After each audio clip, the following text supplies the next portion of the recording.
Hi guys, welcome back to my YouTube channel. My name is Banzi Kiki. You're an apologetic African lesbian and entrepreneur.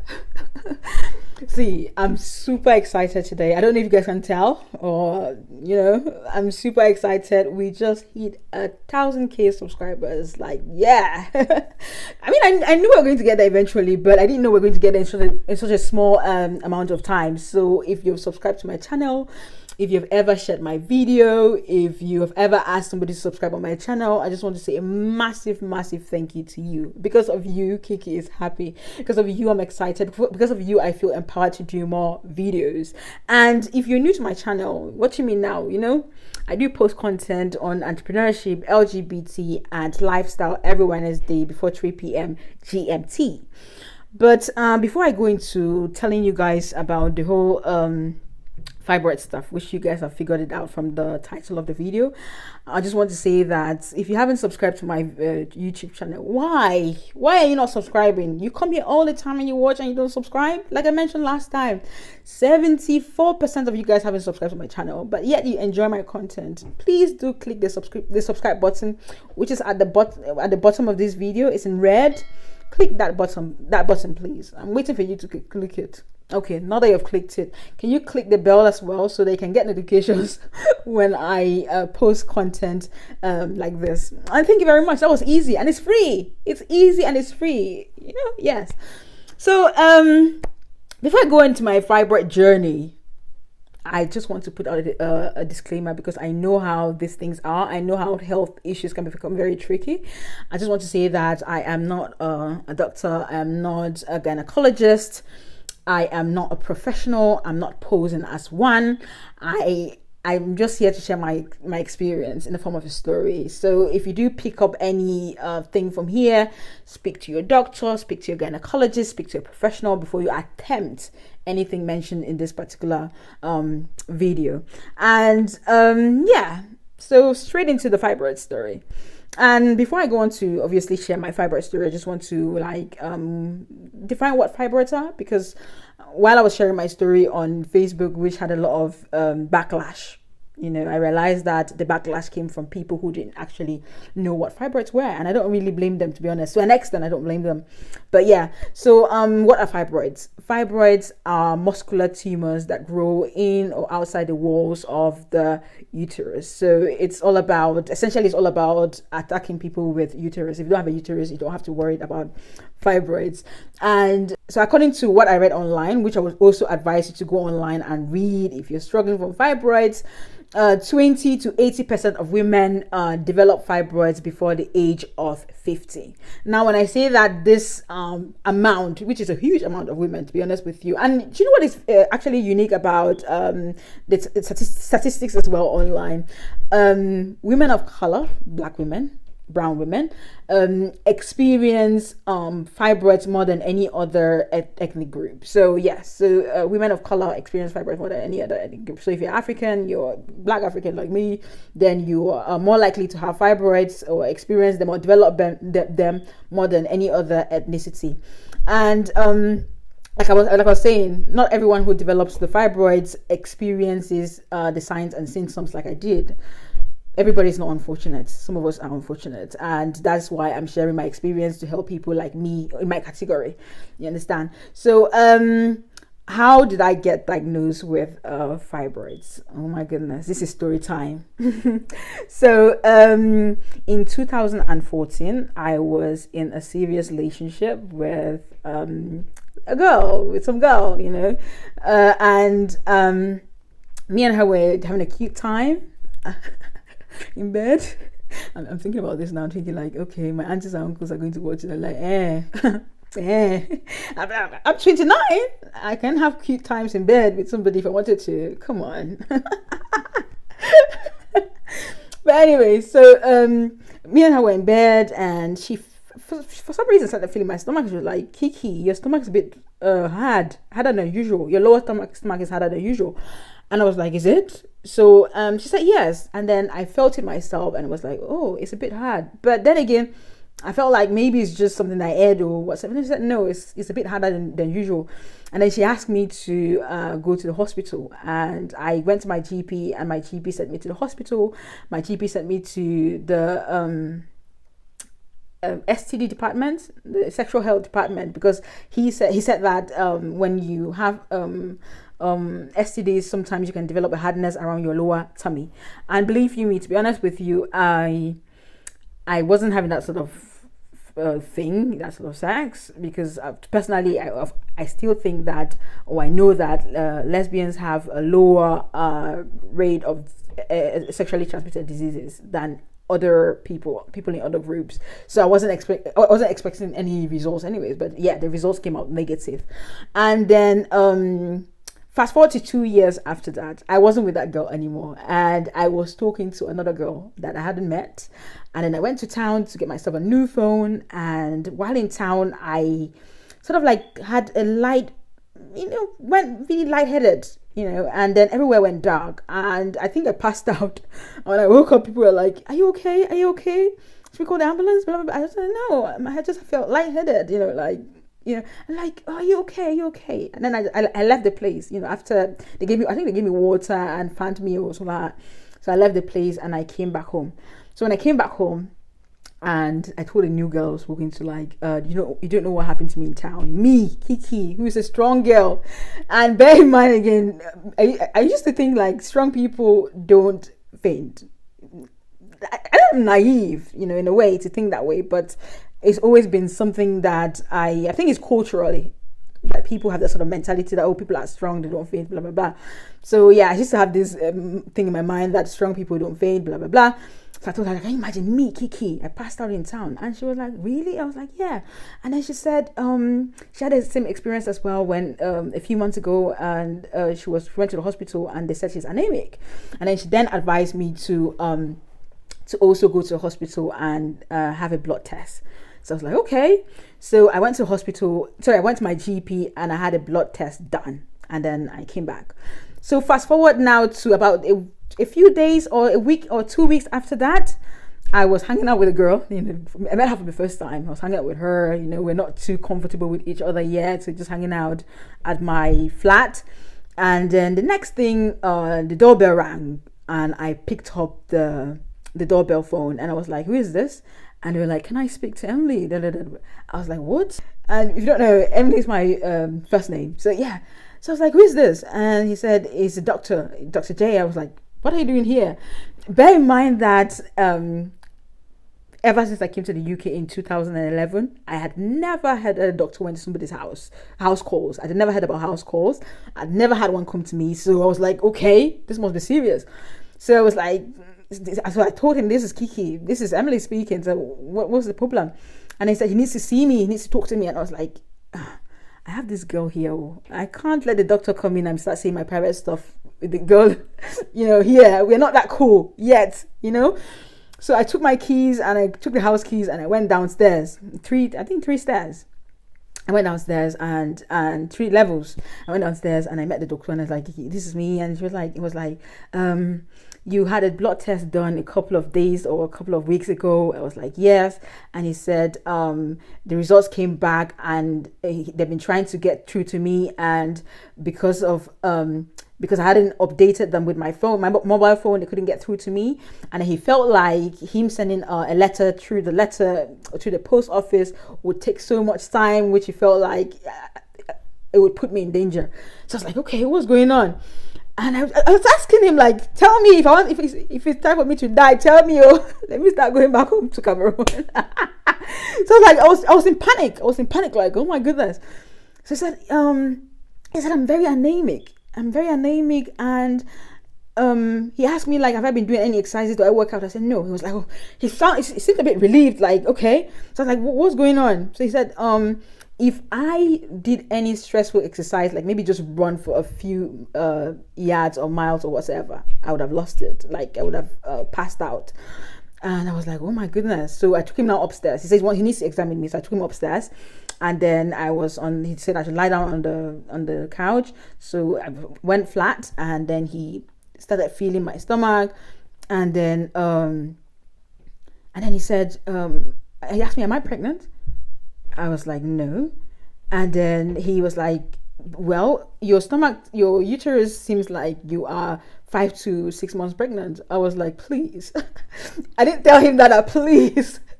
I was like, please, I'm not having that sort of sex. Yeah, but I said I don't have that sort of sex, But always the fact that the girl was in the house as well, And then he said, but we need to do a pregnancy test anyways. I was like, okay, fine, but I'm not having that sort of sex. And I think my hospital records did show that as well. So I don't know why he was insisting. And it really annoyed me along the lines when they kept saying that we need to do a pregnancy test, believe you me. So, and then he examined me, and then he asked me to take iron tablets, to get iron tablets. I don't know if he gave them to me or I had to buy them at the time. And then he also booked me in for scans and other appointments, which I went for. And that is how I got diagnosed with fibroids. Okay? So that's my fibroid story, the first part. So anyways, after I got diagnosed with the fibroids, I then realized that I had been experiencing some of the symptoms that I read online, and I didn't take note of them. I didn't put them into consideration, or I didn't just click that I might be having a health crisis, or sometimes I just made excuses, to be honest with you. And at the time as well that I got diagnosed, around the time that I got diagnosed, I was building a business. I had Kinaka's blog going on. I had Kinaka TV going on. I had to produce content in Nigeria for Kinaka TV. I had to run behind graphic designers and blah, blah, blah. It was just a terrible time for me. And believe you me, I realized that I really overlooked a lot as far as my health was concerned. Yeah, which is something I wouldn't do now, because now if I have a headache, darling, I'm in the hospital like the next day, like, doctor, But yeah, that's not how I speak, by the way. I'm not going to go, doctor, no. I'm just doing that for the charity cause. But anyway, so these are some of the signs that I experienced even before I got diagnosed. So a year after I moved to the UK, I started experiencing a heavy menstruation, or periods, as I like to call it. And I'm that sort of girl that I used to have periods for about 3 days, and that's it, or 2.5 days, and that's it. But a year after moving to the UK, I realized that my periods started going from a day to a day and a half, or 4 days, and it was progressive. So it didn't just happen all at once, like for me to think that, oh, it might be something might be wrong with me. No, it was progressive. So yeah, and it was heavy. It got heavy, progressively got heavy. It progressively got very painful. Oh my goodness! And these are things that I didn't experience them before. So yeah, so one of the things as well that I also experienced as well was flooding progressively. And I want to show you guys this because I want to be as elaborate as possible when it comes to sharing my fibroid journey. So it got so heavy that I couldn't wear normal pads. This is what I had to wear. Okay. This, can you guys see? It's like a panty, So this is what I had to wear. Let me show you guys the pack. So it comes in this pack. It's called Tenor. It comes to this pack, So I had to wear them. That's a pack that I had, by the way. It's an old pack. I don't have to wear them now since I don't have the fibroids anymore, and my periods have gotten better. So yes, I had to wear them when it got bad, and that was after I got diagnosed, by the way. Things, not before, because it was before I'd have gone to the doctor. It was after I got diagnosed that I had to wear these particular ones. And another symptom that I experienced as well was the swelling on my lower tummy and the hardness on my lower tummy. Now, when the doctor said my lower tummy is a bit harder and swollen, that's when I started realizing that, oh yeah, it might have been fibroids. To be honest with you, fibroids wasn't something that I think about every day. It wasn't something that I think about when I have health issues. No, it wasn't something that I even thought was possible for somebody my age. You understand? So yeah, so when the doctor said, oh, I have a swelling on my lower tummy is a bit big, I was like, oh yeah. So the weight that was actually, because I actually thought I had So when the doctor said, yeah, your lower tummy is a bit big, that's when I said, oh my goodness. So I actually thought I added weight when it was a fibroid. You understand? So that's when I was like, oh yeah, it was fibroids. So anyways, so the swelling on my lower tummy, the hardness on my lower tummy, which my then girlfriend also noticed as well, was one of the symptoms I experienced during fibroids. Another symptom that I experienced during fibroids was the fact that I peed very frequently, a lot. You know, and again, it was progressive. It wasn't like something that happened, started and then just started going on, you know, like it progressed slowly, progressive, you know. So I would get up in the night and pee like twice, you know, and then after a while, maybe after a few months or a year, I would get up at night again and start peeing like 3 times in the night, you understand. So when I moved to the UK, and to be honest with you, I actually thought the fact that I was peeing a lot was down to the weather, because the UK, I mean, I came from a country with Cameroon. Weather there is different, it's hotter there, so I thought maybe because of the weather, it's cold, so I'm peeing a lot. That's my excuse then. And another symptom that I experienced, one of the things that I also experienced while with the peeing was the fact that when I peed, that's when the fibroid got really big. When I peed, I actually felt like there was something still left in my bladder, like I still needed to pee. I still had the urge to pee, if that makes sense. So that's one of the symptoms I experienced as well. But that was much later, after the fibroid got bigger, a lot bigger. And another symptom that I experienced as well was fatigue. I experienced a lot of fatigue. I was always tired, which I think was down to the fact that I had low iron as well, which I didn't know about it until I got diagnosed with anemia. So I would sleep, you know, feel very sleepy and very tired during the day. But then again, I was working on like I said, I was working on Kinaka TV and Kinaka's blog, and part of me felt like I was working so hard that I wasn't getting enough sleep, which was true. So I would sleep, but then I would still feel tired, but I would be like, oh, maybe I need more sleep. But then again, I can't have more sleep because I had to make sure my platforms were going on well. So yeah, so that was one of the symptoms that I had. And the next symptom that I had was lower back and pelvic pain. Oh my goodness. And again, this is something that started happening when I moved to the UK, or after I moved to a year after I moved to the UK. I remember one time when I was when I had exams. I moved to the UK to do a degree in microbiology.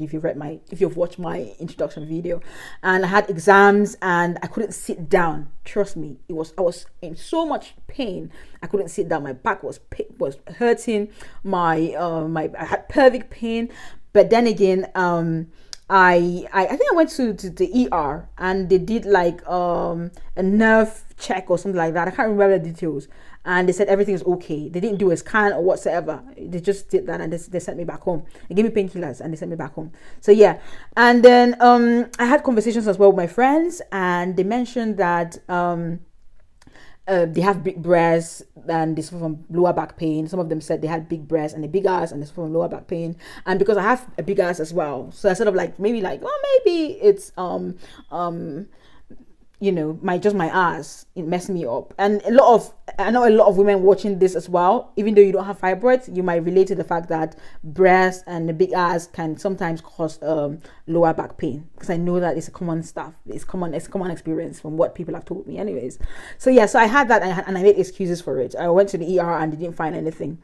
And also, one of the symptoms that I had was, what was it again? I think it was just anemia, and that was it, to be honest. So those are all the signs and symptoms I experience as far as the fibroids is concerned. Oh my goodness, I feel so hot. The lights. Whoa, I feel hot. But anyways, I took time to explain the signs or symptoms and the excuses that I made, because I know that as Africans, we don't do regular checks. We wait for things to get worse. We make excuses. I know this. It's a cultural thing. I don't know if it's a cultural. I think it's a cultural thing, to be honest with you, and also down to finances, as well as the lack of access to good healthcare. So please, if you do feel like you're not 100%, even if you don't feel like 100%, even if you feel like you're 100%, please do go in for just a regular body check maybe twice every year, 3 times every year, once every year. It's good, because I'm also insisting on this because unfortunately for me, my mom passed from cervical cancer in 2017. and she only got diagnosed when it was already at stage 4. You understand? Which I feel like if she'd been going in for regular health checks, she would have had it caught early. And she's not the only one that I've heard the same story from. I've heard other women talk about their moms, or other girls talk about their moms passing from cervical cancer, or other health crises, or maybe just cardiovascular diseases, just because they didn't go in for regular health checks as well. So please, go in for regular health checks, okay? And if you're listening to this and you're a woman, make sure your smear test is up to date. If you don't know what a smear test is, please do Google and go in for your check, because unfortunately cervical cancer now is being referred to as a poor woman's cancer. I saw that online somewhere. Why? Because mostly women in developing countries are dying from it. And why are we dying from this? Is because we don't have the culture or the habit of going to the hospital to check ourselves all the time. And even when we do have that habit, or we do have that practice of going to the hospital, we don't do it because we might not have the finances to cover the cost of these checks. So yes, so I also want to indicate that when I had my when I had the fibroid diagnosed, I was given iron tablets, which I already mentioned. But one of the things I didn't mention was the fact that I was given medication to shrink the fibroids, which did a really good job. But then again, while on the medication, I realized that it wasn't good for somebody with a history of liver problems, and I have a history of liver problems. So I was very upset with the fact that they gave me that medication. I was very, very pissed off when I found out about it. But then again, I had a conversation with my cousin, who happens to be a pharmacist here in the UK, and she said, Kiki, if you don't want it and if you feel like it is not suitable for your health history, do make a complaint and don't accept the medication anymore. And to me personally, I felt like, if a doctor gives you something, then you have to take it because it's good for you. But then again, I didn't know that you can actually challenge doctors, so I didn't. So it helped me with the shrinkage, but then again, I wasn't able to go back on the medication because of my health history. I actually did hear from her, my cousin, that the medication was discontinued here in the UK. But then again, I spoke to a girl last year, and she told me that she was somebody gave her the medication, or she was asked to take the medication. But even though they told her about the side effects, in my case they didn't tell me about the side effects, they just gave me the medication. But in her case, they told her about the side effects of medication and told her how effective it is, and sort of like it was her decision to take anyways, if she wants to go on the medication or not. But yeah, and that's just it, guys. And like I said again, I don't want this video to be too long, so I'm going to cut it here. And please continue watching the part 2 here or here. Like I said, I don't know which one you are here. So in the part 2, I'm going to be telling you guys about my surgery and recovery. So it's been nice talking to you guys, and thank you very much. And please do consider subscribing to my channel. And bye.